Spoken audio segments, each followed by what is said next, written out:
Rail मंत्री पवन कुमार बंसल 7 साल पहले मनमोहन सरकार में एक जूनियर मंत्री बने, लेकिन मनमोहन और सोनिया का उनकी पीठ पर ऐसा हाथ रहा कि 6 साल बीतते बीतते वो रेलवे जैसे ताकतवर महकमे को पा गए। लेकिन इसी दौरान उनके परिवार का एक फर्म भी 0 से 152 करोड़ तक जा पहुंचा।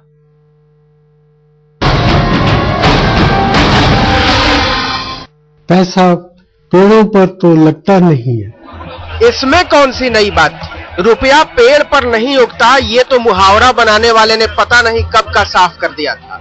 लेकिन वो 3 दिन पहले तक जिंदा होता तो ये भी बता देता कि रुपया कहां कहां उगता है। कहीं और का तो पता नहीं, लेकिन ये पूरा हिंदुस्तान जान गया है कि रुपया रेल पर उगता है। और अगर रेल का मंत्री मामा हो तब तो घर में टकसाल समझो। मिस्टर पवन कुमार बंसल के भी त्यागपत्र की जो हम लोग मांग कर रहे हैं उसका भी औचित्य आगे सिद्ध होने वाला है और उन्हें भी जाना पड़ेगा। भाई साहब, कुर्सी और कारोबार का मेल हो जाए तो पेट के बल गिरी कंपनी भी मुनाफा कूट देती है। सोदाहरण व्याख्या करके बताते हैं आपको, एकदम ताजा ताजा। बंसल साहब के 2 बेटे हैं, अमित बंसल और मनीष बंसल। दोनों बेटे अपनी अम्मा मधु बंसल के साथ हिमाचल प्रदेश में एक कंपनी चलाते हैं, थियोन फार्मास्यूटिकल्स। अब यह कंपनी दवा कौन सी बनाती है ये तो नहीं पता, लेकिन दुनिया को खूब बनाया है। भारत के रजिस्ट्रार ऑफ कंपनीज के रिकॉर्ड के मुताबिक 2005 में थियोन फार्मा का कारोबार अठन्नी का भी नहीं था, लेकिन हाथ की रेखाएं ऐसी बदली कि बेजान दारूवाला जैसे ज्ञानी भी गड़बड़ा गए। 2006 में पवन बंसल वित्त राज्य मंत्री बने, देश का खजाना दुरुस्त करने के मंत्री। और जब देश का खजाना दुरुस्त हुआ तो बीवी बेटों की कंपनी क्या कैक्टस की थी जो फूल नहीं आते। भाई साहब, गुलाब उगने लगे बंजर जमीन पर। 2008 का सावन आते आते थियोन फार्मास्यूटिकल के बगीचे में बहार आ चुकी थी। कौड़ी को तरसने वाली कंपनी 15.25 करोड़ का कारोबार खनखना चुकी थी। आखिर कंपनी किसकी थी? वित्त राज्य मंत्री के बीवी बेटों की। बंसल के बेटों के फलते फूलते कारोबार को देखकर जमाने पहले स्वर्गवासी हो चुके जीव विज्ञानी डार्विन को स्वर्ग में भी संतोष हुआ होगा, तरक्की के वंशवाद के सिद्धांत का सियासी विस्तार देखकर। 2009 में 41 करोड़ 74 लाख, यह वही मुबारक साल था जब पवन बंसल संसदीय कार्य राज्य मंत्री बने। मुनाफे को तो झक मार के मेहरबान होना था। उधर बंसल साहब सियासत में तरक्की की सीढ़ियां चढ़ रहे थे और इधर उनका परिवार धंधेबाजी में धौकनी की तरह धड़क रहा था। 2007 में मक्खी मार रही कंपनी 2011 में अरबपतियों की लीग में पहुंच गई, 105 करोड़। और भाई साहब, मुनाफा जो है ना, बड़ी मारक चीज होती है। और पापा मंत्री हो तो आसमान चुंबक बन जाता है, एकदम चांद की तरफ खिंचता चला जाता है। 2012 में 112 करोड़ की कारोबारी हो गई थियोन फार्मा। दिन दूनी रात चौगुनी तरक्की का मुहावरा बनाने और चलाने वाले आज मुंह छिपाकर बैठ गए होंगे पवन बंसल की पारिवारिक तरक्की देखकर। कौन कहता है इजिप्ट का बाजार क्रैश कर गया था, न्यूयॉर्क स्टॉक एक्सचेंज की हालत खराब हो गई थी और मंदी ने दुनिया को मार डाला था। अब चलते चलते एक नया मुहावरा सुनते जाइए, अफसोस की नींद थोड़ी कम कड़वी हो जाएगी। मामा मामा भूख लगी है, खा लो बेटा घूस पड़ी, घूस में पकड़े जाना नहीं वरना हम तुम्हारे मामा नहीं। क्या हुआ, हंसी आई? वैसे देश रो रहा है। कहते हैं कि जब पावर आती है तो पैसा भी अपने आप खिंचा चला आता है। जिस कंपनी को महज 2 करोड़ से शुरू किया गया था, 2012 के आते आते वो कंपनी 152 करोड़ रुपए का टर्न ओवर देने लगी। शायद सही कहते हैं, पैसा और पावर एक साथ ही आते हैं और ये कंपनी शायद उसी का नतीजा भी है। कैमरामैन दिलीप साहू के साथ सत्येंद्र चौहान, चंडीगढ़, आज तक।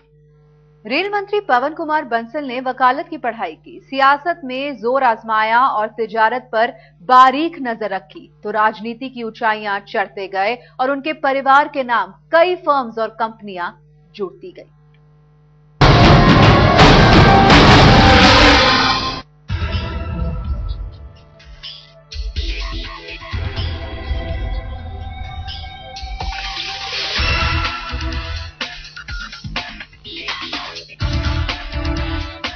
क्या से क्या हो गया भांजे तेरी करतूत से।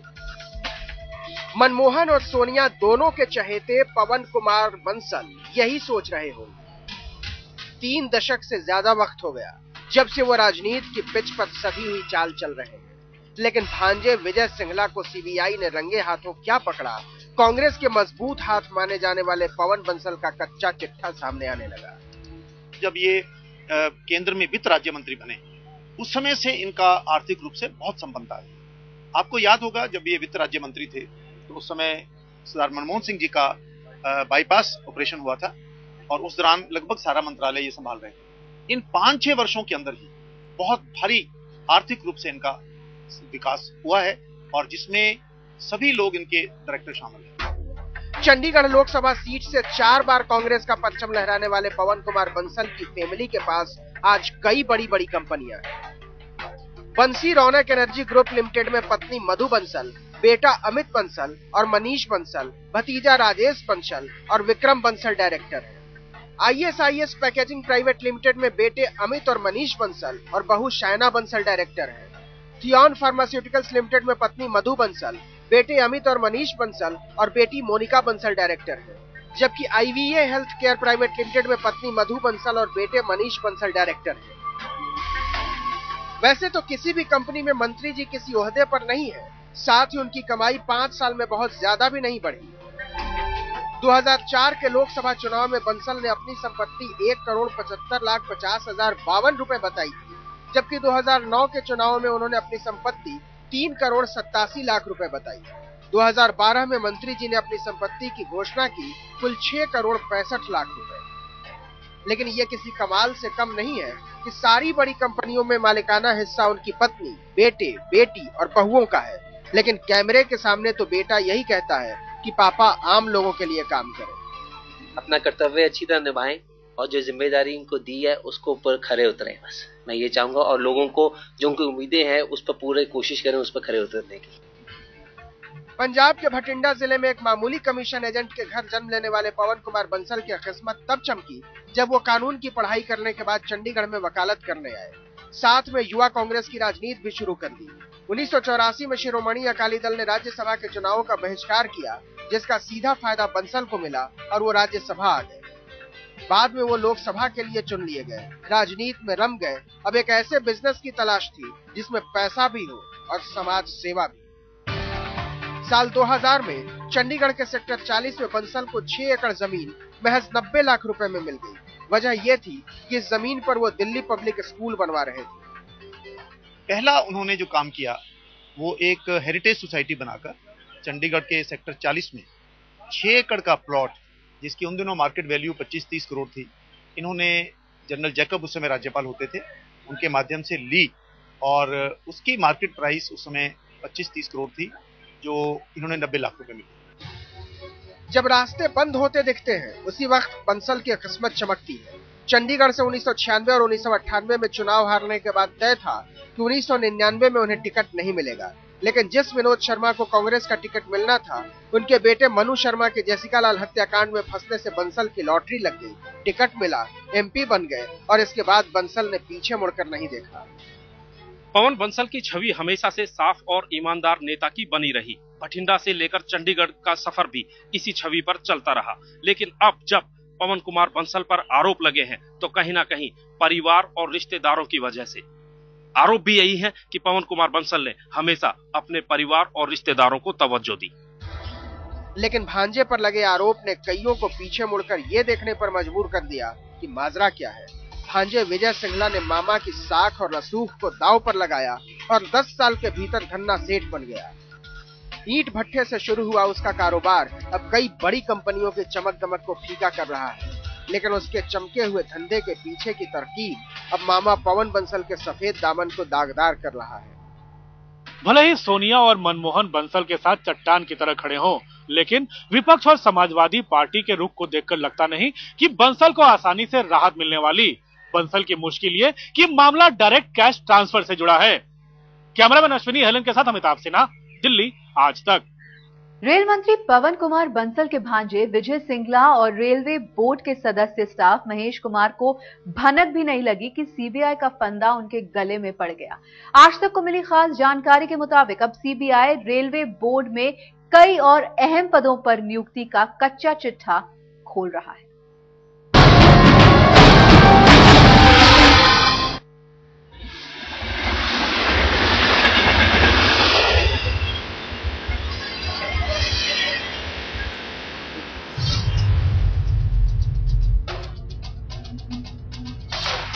इस भांजे का नाम है विजय सिंगला। चंडीगढ़ में करोड़ों नहीं बल्कि अरबों का साम्राज्य है विजय सिंगला का। वही सिंगला रेलवे बोर्ड के सदस्य स्टाफ महेश कुमार को सदस्य इलेक्ट्रिकल बनाने के लिए घूस लेने के मामले में पकड़ा गया। सीबीआई के हाथ विजय सिंगला के दामन तक पहुंचे, लेकिन उसकी तपिश तो मंत्री जी की पेशानी पर चुभने लगी। आनंद फानन में रेल मंत्री पवन कुमार बंसल ने सफाई दी कि उनके भांजे का उनके ऑफिस के कामकाज से कोई लेना देना नहीं है। इसके साथ ही साथ रेल मंत्री बंसल ने यह भी कहा कि विजय सिंगला उनका भांजा जरूर है, लेकिन उसका कोई भी रिश्ता उनके ऑफिस के कामकाज से कभी नहीं है। लेकिन सीबीआई की जांच महेश कुमार के 10 करोड़ रुपए वाले रिश्वत कांड से आगे जा रही है। आज तक के हाथ लगी जानकारी के मुताबिक रेलवे बोर्ड के सदस्य स्टाफ एके वोहरा के रिटायर होने के बाद जिस तरह महेश कुमार की पोस्टिंग हुई और घूस का खुलासा हुआ, उसके बाद अब ये सवाल उठ रहे हैं कि पिछले कुछ महीनों में रेलवे बोर्ड में जो 3 और अहम सदस्यों की नियुक्ति हुई है वो कितनी पाक साफ थी। गौरतलब है कि बंसल के राज में रेलवे बोर्ड के सदस्य इंजीनियरिंग एपी मिश्रा, सदस्य मैकेनिकल केशव चंद्रा और सदस्य ट्रैफिक के श्रीवास्तव रिटायर हुए हैं। फिलहाल जांच में ये बात आई है कि मेंबर इलेक्ट्रिकल के पद पर महेश कुमार को लाने के लिए रेलवे के कई बड़े लाइनर लॉबिंग कर रहे थे। क्या इन 3 मेंबरों की नियुक्ति के लिए भी लॉबिंग की गई थी और उसमें सिंगला और उसके दोस्तों की क्या भूमिका थी? सीबीआई सूत्रों के मुताबिक रेलवे बोर्ड के अध्यक्ष विनय मित्तल के जून में रिटायर होने के बाद कुलभूषण को नया अध्यक्ष बनाने की बात चल रही थी और कुलभूषण की जगह महेश कुमार को लाने की गारंटी 10 करोड़ रुपए में बेची गई। सूत्रों के मुताबिक सिंगला की भूमिका सिर्फ अच्छे पदों पर पोस्टिंग तक ही सीमित नहीं थी, बल्कि वो बड़े बड़े ठेकों के बारे में भी मंत्रालय का हुक्म निकलवा देता था। सूत्रों के मुताबिक सिंगला को पता था कि रेल में मोटा माल कैसे निकलता है और ऐसा कहा जा रहा है कि चंडीगढ़ में उसने बाकायदा एक बड़ा दफ्तर भी खोल रखा था। अब सीबीआई के अधिकारी पिछले कई महीनों के टेलीफोन रिकॉर्ड को खंगाल रहे हैं ताकि सिंगला का पूरा सच सामने आ सके। इस बीच सीबीआई को यह भी पता चला है कि सिंगला रेल मंत्री के पीएस राहुल भंडारी से लगातार संपर्क में रहा, लेकिन बंसल की रेल कब तक चलेगी ये जरूर सवालों के घेरे में है। सीबीआई के मुताबिक महेश कुमार बाकी के आरोपियों से लगातार फोन पर संपर्क में थे। स्पेशल सीबीआई जज स्वर्ण कांता शर्मा ने अपने चैम्बर में आरोपियों के बीच हुई बातचीत की सीडी सुनी और ट्रांसक्रिप्ट भी देखी, जिसके बाद महेश कुमार को जज ने 4 दिन की सीबीआई हिरासत में भेज दिया। अब सीबीआई महेश कुमार और बाकी के आरोपियों का आमना सामना कराएगी। देखना यही है कि इस दौरान सीबीआई इस केस की कड़ियां जोड़ने में कितना कामयाब होती है।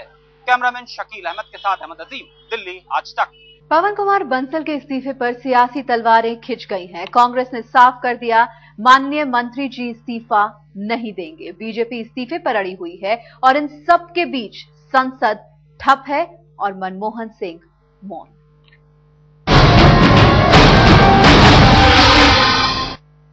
जांच प्रक्रिया चल रही है। उन्होंने जांच का स्वागत किया है।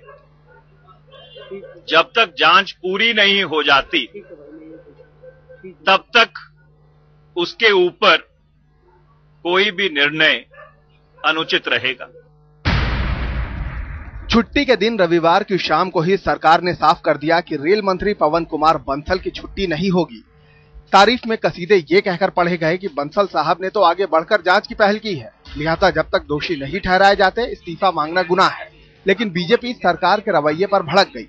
पवन बंसल के खिलाफ है कि वो उस बड़े नियुक्ति में, जो रेलवे बोर्ड के सदस्य के नियुक्ति में उनके परिवार के सदस्य पकड़े गए हैं और 10 करोड़ का सौदा हुआ है। हालांकि वो मानते हैं कि वो सौदा छोटा है, इसलिए उन्हें इस्तीफा नहीं देना चाहिए क्योंकि उनसे बड़े बड़े मामले देश के सामने हैं। आप उम्मीद करते हैं कि भारतीय जनता पार्टी जो राष्ट्रीय प्रतिपक्ष है, उन गुनाहगारों के सामने बैठ करके सदन के भीतर उन गुनाहगारों से चर्चा करे कि आपको इस्तीफा क्यों देना चाहिए। ऐसी सरकार जो बेशर्मी से अपनी कुर्सी पर बनी हुई है, इसे एक रत्ती भी, एक क्षण भी कुर्सी पर बने रहने का अधिकार नहीं है। बीजेपी गुस्से में है तो कम्युनिस्ट पार्टियों को भी लगता है कि बंसल के मामले में सरकार ने हद कर दी।